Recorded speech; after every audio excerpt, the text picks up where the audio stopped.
He was the straight-laced, bowler-hatted character from many people's childhoods, the man who regularly made his way from his house to the local fancy dress shop, where he took on a new persona.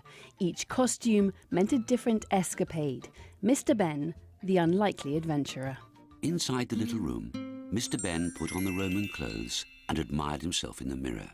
Here we have your original illustrations for Mr Benn. Yes.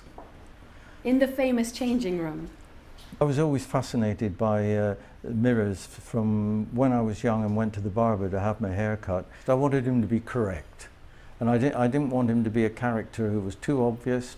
I wanted him to be as neutral as possible so that anybody could associate with him. The bowler hat was something I've always liked. Welcome to Festive Road, home of Mr Benn and his creator, David McKee. And it's here that Mr Benn was first imagined, his home on the Putney street where David McKee actually lived.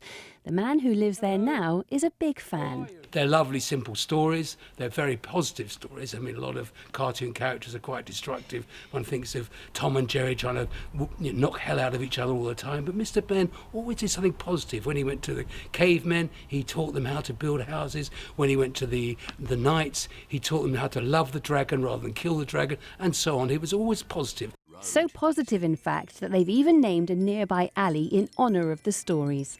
It's the straightest road I've ever seen, thought Mr Benn. Extraordinary. I mean, that's that the residents should be so strong as to do that. I mean, more flattering. I can't really think of anything much more flattering than that. Thank you again, he said. See you soon, I hope. The writer believes the less known about his protagonist, the better. He did confide one thing, though. If he'd had to choose a first name for Mr Benn, it would have been William. Bhandhukravi, BBC London News.